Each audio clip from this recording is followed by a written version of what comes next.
I'm a very happy man today. And sitting up here and hearing the choir sing the song we just heard, it kind of reset my head, my brains, and made me forget all my problems. And so thank you, choir. And I want to thank the church through the pastor for this rare privilege of standing before you. I do not take this lightly. It's a lot of responsibility speaking to God's children. And so I thank the church for this opportunity. I bring you greetings from Babcock University. I also bring you greetings from the church where I worship, Heritage Seventh-day Adventist Church. It is my prayer that God will speak to someone this afternoon. If I forget myself and I say this morning, bear with me. We're not used to doing this in the afternoon. So I hope my brain will catch up quickly. I also want to thank my students who are here with me for being here with me. There are 17 of them. They are young adults and in a very, very critical stage of their lives. And I thank God, too, for the privilege of being a part of their lives. I looked into the audience, and I saw a classmate of mine. A small world indeed. And we were classmates at Babcock. And we did a lot of things together. But we grew older, and we grew apart. And he landed in the UK, and I stayed back at Babcock. Futures that we would never have seen for ourselves when we were students. A very, very interesting situation that God has placed right in the midst of the program we're running, career where you think you've got it all planned out. And then it plays out the way it does.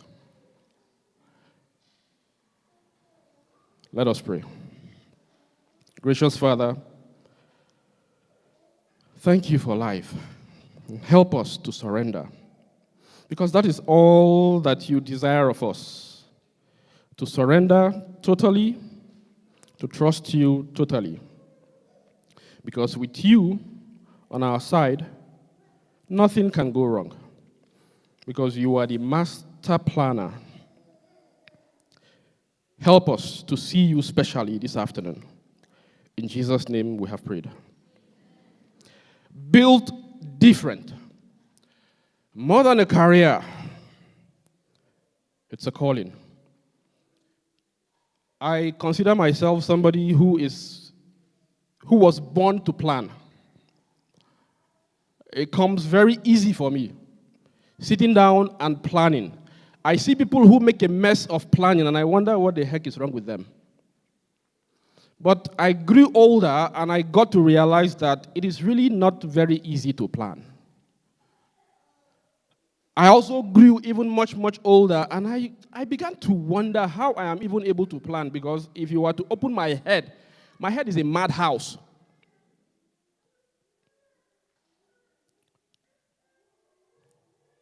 And so, there are things I just don't remember. And that is why I do not know how to bear any grudge, because I'm wondering in which space in my head am I going to place that grudge. And that is why after it happens, you come back and you say, I can't remember. You will need to help me. Yeah, I know something happened. It didn't really go well. Somebody was upset. But how did it happen again? I'm too busy thinking about things that really matter. And so for most of us, the choice of discipline. I'm going to be a medical doctor, I'm going to be an engineer, I'm going to be a journalist, I'm going to be this, I'm going to be that, I'm going to be a pastor, I'm going to be a pastor's wife. It was all part of the plan. I'm going to go for that internship. I'm going to graduate. I'm going to land a job. I don't think my home country is built for me. Like our brothers will say, I think I need to jackpot. I need to move away.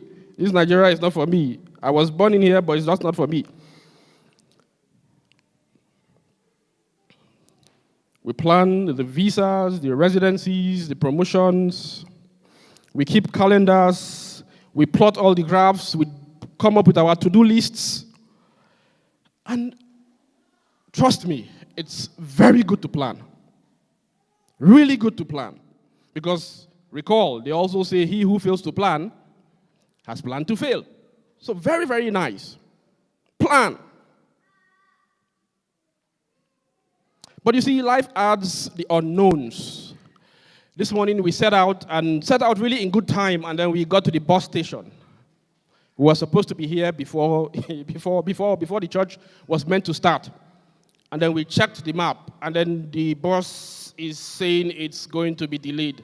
So, okay, the next one will come in the next 15 minutes. And then it was 15 minutes, and the next one, and it got delayed again, and the next one is going to come in another 15 minutes. And we're like, wow, oh my goodness, if we had started walking, we would have gotten to where we were supposed to get the train.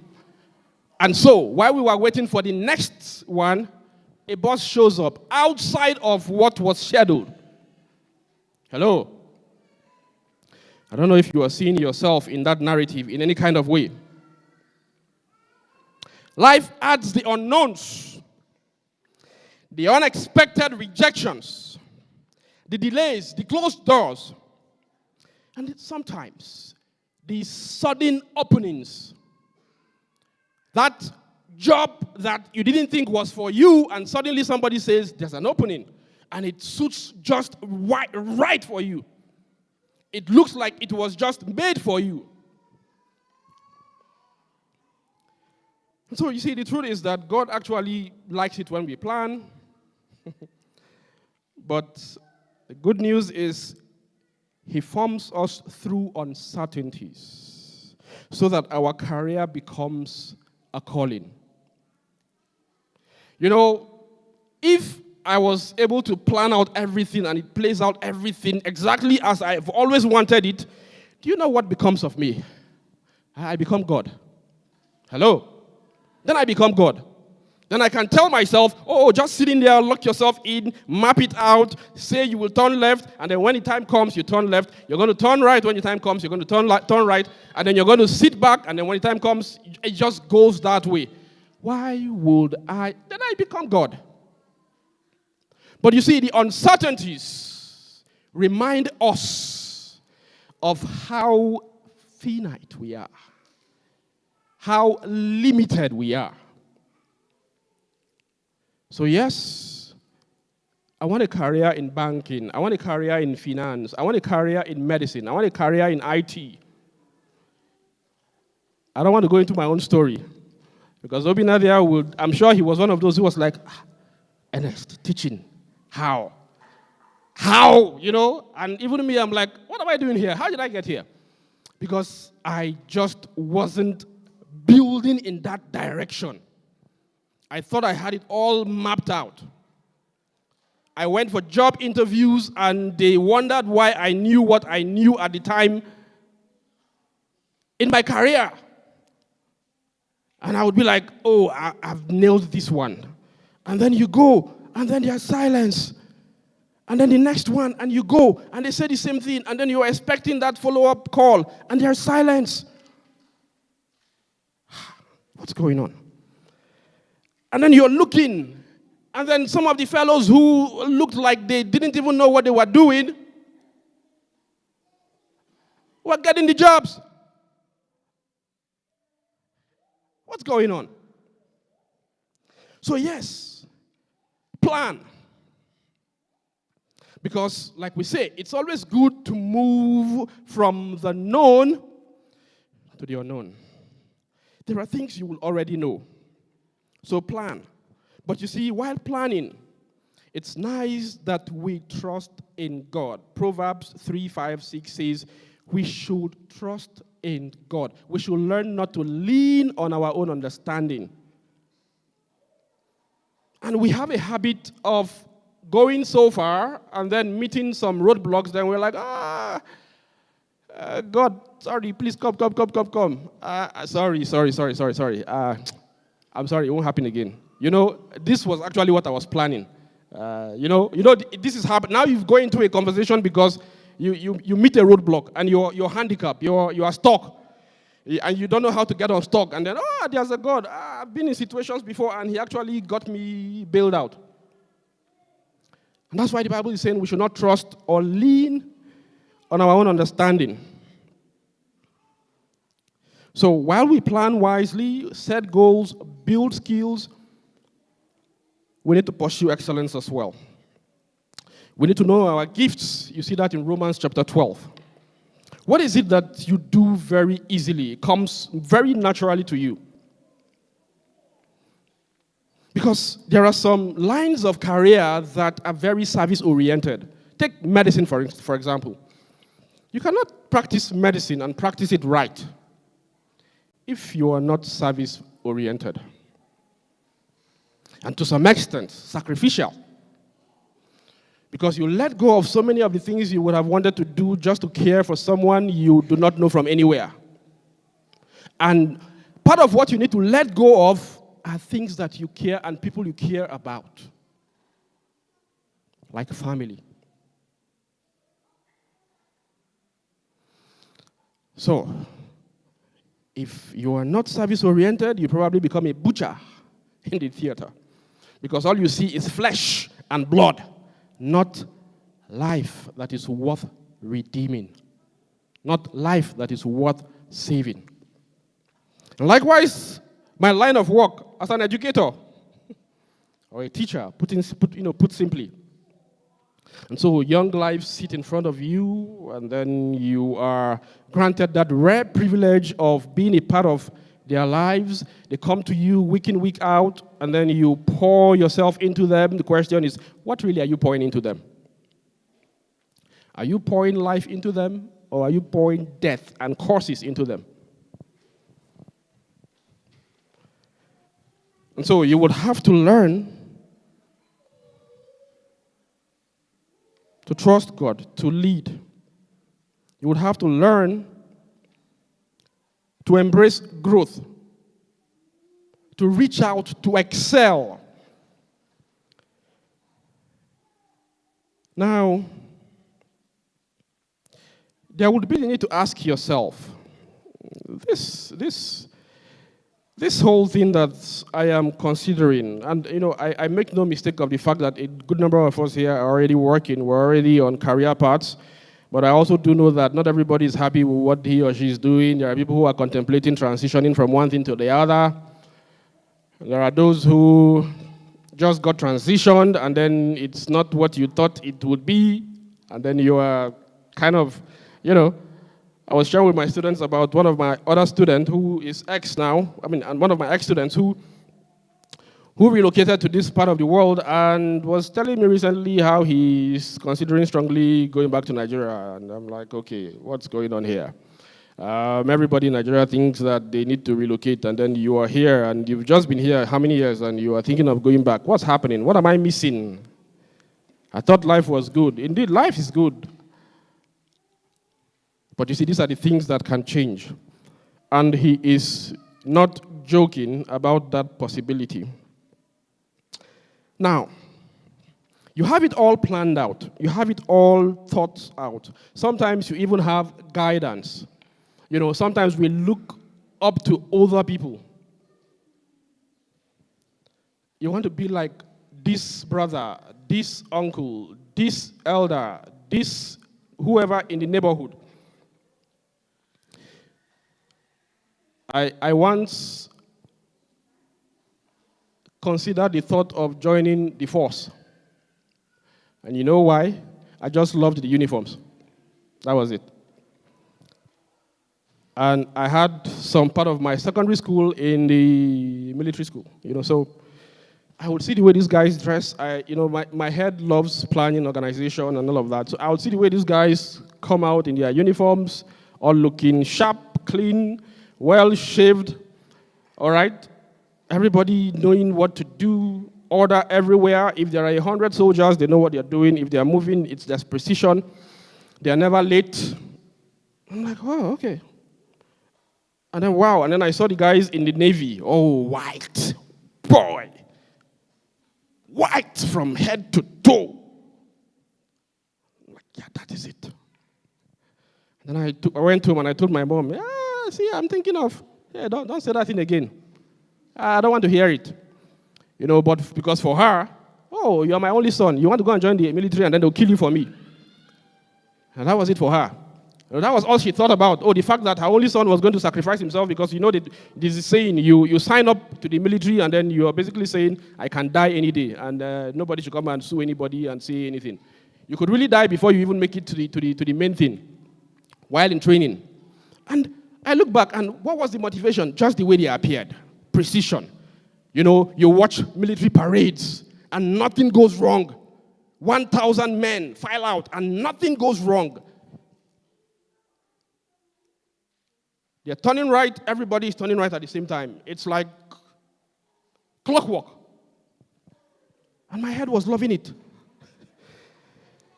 So, what happens when the unexpected happens? And I want you to turn with me to Jeremiah chapter 18. What happens?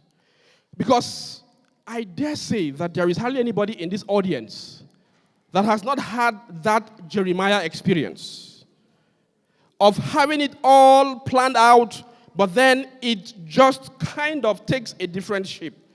Jeremiah chapter 18, and God will say, hey, the fascinating thing about Jeremiah was that God would tell him, see, before you were born, I ordained you a prophet.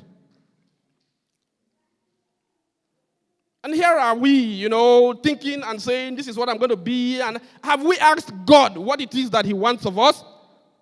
And I'm sure Jeremiah had his own plans as well. And that's why when God called him, he was like, from where to where? Can I even speak? I'm just a little boy. And God is saying, before you were born, this is the life I have ordained for you. And at some point, and I like the way God does his teachings. It's interesting and it is scary at the same time. When I remember the likes of Hosea. They say, go and marry prostitute. God, I beg. Don't that kind of lesson, I beg. This is a little friendlier. Because he would tell Jeremiah, go to the potter's house. And Jeremiah would get there. God should have just told him what he wanted to tell him. He said, no, come, take transport. Take DB. Come, they go. There's the potter's house at wherever it is. And then he gets there. And then he walks in. And he sits by. And he watches the potter. The word which came to Jeremiah, verse 1, from the Lord saying, arise and go down to the potter's house. And there I will cause thee to hear my words. Then I went down to the potter's house, and behold, he wrought a work on the wheels. And the vessel that he made of clay was marred in the hand of the potter. All right? For those of us who are younger, the potter is a guy who does stuff with clay. And then they get it baked, it becomes ceramic and all of that. The earthen pots and the plates and stuff that is very, very fragile and can break when it drops. And they can be very, very fancy and nice and beautiful depending on how they are finished. Okay? And so Jeremiah was there and he observed that this guy was trying to create something and it didn't come out quite as what he had originally thought. And just there and then he would change his mind and create something else different from what was originally intended. And God would say, did you see what I want? Did you just see that? Did you just see that? Verse 5. Then the word of the Lord came to me saying, O house of Israel, cannot I do with you as this potter, saith the Lord. Behold, as the clay, pay attention, church. As the clay is in the potter's hand, so are you in my hand, O house of Israel.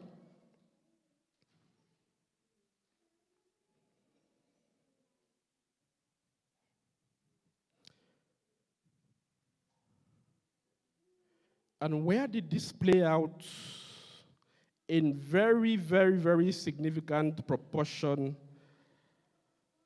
as when you look at the story of Daniel. Royal boy. You know, when you watch Africa Magic, those of you who still watch those things, you see how those guys dress and how they take care of them and all of that. I don't know how it works in this part of the world. Everything is well arranged, structured, they take care of you. And if you go back in time, you know, royal children are very well educated. They are taught by the best. You know, you talk about the likes of Alexander the Great. He was taught by a certain Aristotle. What do you think would happen when an Aristotle is your teacher? Hello? What do you think will happen? You know? No wonder Alexander the Great would say, his father gave him life, but his teachers taught him how to live. I'm paraphrasing. Daniel would be another person who had had his life all thought out. Royal boy. And captivity would beckon. Let's flip now to the book of Daniel. And that's where we took our narrative from, our key text. The book of Daniel, chapter 1. I'll just skip, and drive home my point, and then we can close. Daniel chapter 1, a story we know so well. And these fellows would be taken into captivity. Verse 8, you know, there is something very, very key about us sometimes when we appear to be waiting and it looks like we are in a state of hopelessness and despondency. It is very important what you do while you wait.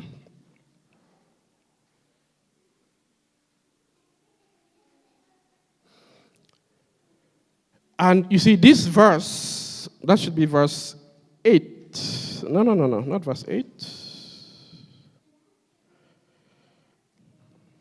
Let's take from verse 3. And the king spake unto Ashpenaz, the master of the eunuchs, that he should bring certain of the children of Israel and of the king's seed. The easier versions will tell you children of from the royal family. All right, royal descent. And the princes. All right, a prince is somebody who is a child of a king. All right, a male child of a king. All right. Children in whom was no blemish, but well favored and skillful in all wisdom. Hey, are you paying attention? Skillful in all wisdom, cunning in knowledge, and understanding science.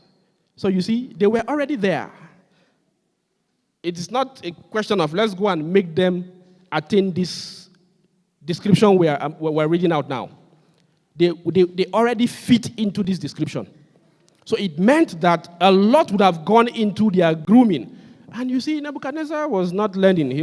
There's a reason he was the king of kings at the time. He wanted these guys, he wanted the best in his courts.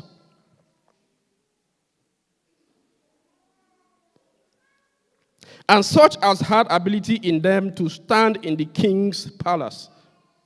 I mean, there's going to be a difference from somebody who just grew up on the streets and somebody who grew up in the palace. There's going to be a world of difference. And whom they might teach the learning and the tongue of the Chaldeans. Some of us have been here for how many years? How well are you with the German language? You see, just put it into little context. Okay? Just some little context. I remember when I was doing my PhD in a different country, and it was war trying to adjust to the demands of that country because I had known what I had known all my life, BSc, MSc, and then there was PhD. And I'm like, is this still school? I was wondering what was going on. Am I in school or am I at war? You know? And that transition was necessary. Otherwise, I was not going to make it through to the end of the program. So Nebuchadnezzar understood what it meant to at least be at some point. All right? Pass. This was a kind of aptitude test. Hello? Aptitude test that will bring about that filtering that will get them in. But you see, it was not just enough to have known as well as they knew. Because eventually, these guys will stand out. Verse 8 says, "But Daniel purposed in his heart that he would not defile himself with the portion of the king's meat, nor with the wine which he drank." And so he made his requests. And the eunuch was scared at first, but he said, "Just try us." You see, wisdom. Because sometimes you try something that looks to be at variance with the norm, and then just at the point of first resistance, you give up. Daniel could have easily said, "Well, if that is the way these guys do these things, what else can one do? What else can one do?" He said, you see, and that is the grace that God brings when there is that willingness to stand for him. He was not an old man. He was a young man too. And he could have just blended. But he said, "Just give us a test. I mean, the king does not need to know. Just 10 days, only 10 days. And if we are worse off than the rest, we give up. We'll follow your plan." And as God would have it, Bible tells us, you see, this grace, it abounds. And when you show faith, it abounds even much more. And that is why we need, as a people called by God, a chosen generation, to stand out. You know, we used to have that song that says we should dare to be a Daniel. Because daring to be a Daniel means that if it comes to standing alone, you will do that. And that's why that song says, "Dare to stand alone." I don't know why that song is no more in the hymn, but it carries with it a very powerful message. Because many a times, and I dare say this, that life is all about mixed multitudes. Think about it. From nursery school to primary school to secondary school to the university. And you see how many of those times you will be like, "Oh, when I get older, I think I'll be able to stand better. When I get older, when I'm not really answerable to anyone, I'll be able to stand better. When I'm my own boss, I'll be able to make better decisions." Yet, see how easy and easily the cookie crumbles. At the very first instance of tests, and no one is looking, I'm the only one here, like Daniel could have done. And his friends, "Oh, we're strangers here." And they chose right. Was Daniel planning any of what happened? No. The unexpected happened. And Daniel chose right. And you see, when we heed this call that comes out of what God is asking us to do, we find purpose. And when we find purpose, career becomes ministry. And that's why you see Daniel would outlive one king to the next, even when his life was almost always at risk. Hello? Daniel's life was almost always at risk, because he was always standing clear. Right? And then king after king, and they will come. And I dare say that there would have been people who would always go to these kings and say, see that guy, oh, just leave him, oh. He's not the kind of guy you want to have anything to do with. And the kings would sit back and would see with their eyes that indeed this Daniel, in whom, Bible said, an excellent spirit is found, is the kind of stuff I need to run this kingdom. No wonder Darius would set him as the one only after him, because when he set out the three, Daniel was the number one of those three, making him more like attain the status of a prime minister. So he would outlive Nebuchadnezzar, he would outlive Belshazzar, he would outlive Darius, and then Cyrus. And I'm sure it was death only that cut him off. Was this any of what Daniel would have envisaged as the life he had wanted? And I tell you simply, no. So you see, it did not matter whether he was in the king's court in Israel or whether he was in a pagan's court in Babylon or Middle Persia. Because he understood one thing, and it was clear, that he was built different. And because he was built different and he understood that, it was not just a career, it was a calling. When we make a calling out of the careers that, whether through thoughtful planning or through divine intervention, we find ourselves on that path that God has called us to be, then you see that the workplace becomes a meeting point for mission. And you see, it is when all of this happens that the kind of transformation that comes with being a worker, an instrument in the hands of God, which was why he said that we are the clay while he is the potter. When this sort of transformation happens, and then the teacher is no longer just transferring knowledge, they are shaping destinies. The doctor is not just treating symptoms, they are becoming an instrument of healing and hope. The engineer is not just building bridges of steel, they are building pathways for generations to cross into opportunity. The lawyer is not just defending clients, they are defending justice and truth under God's authority. The scientist is not left out because he is not just discovering formulas, they are unveiling the wonders of creation and innovation. Are you a businessman? It's not going to be just about making profit anymore, because you're going to see yourself as one who is funding kingdom impact and lifting communities. And to the guy who's into politics, it's not just going to be about passing laws. It's going to be about stewarding society under God's wisdom. The artist, the musician, is not just about entertaining. They are ministering through beauty and sound to touch hearts for eternity. What about the journalist? The journalist is not just reporting headlines. They are truth tellers, shining light in places of darkness. And I know many of us here who are software engineers. It will not just be about writing codes. You will be creating solutions that can transform how people live, work, and connect. I think there's the pastor too. It's not just going to be about preaching sermons. It's going to be about shepherding lives into eternal purpose. Brothers and sisters, like Jeremiah, you can say, I don't know how to do this. But you see, the one whom God calls, he qualifies. The question is, are you going to surrender? You know, sometimes we think we've had it all figured out. And then God is saying something, and you are resisting. Don't be like Jonah. All right?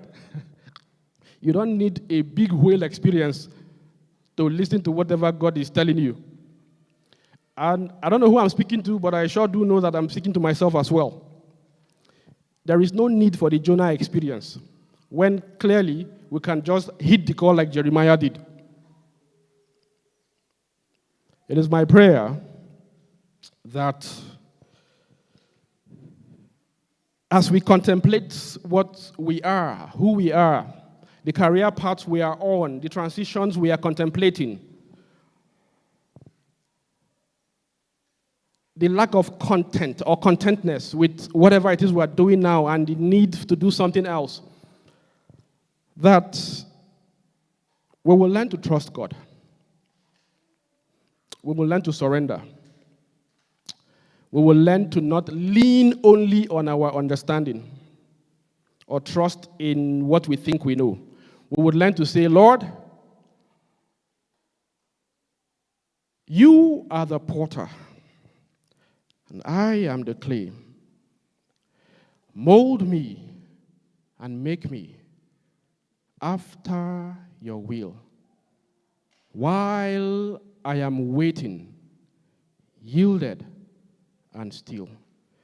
May this be our experience in Jesus' name.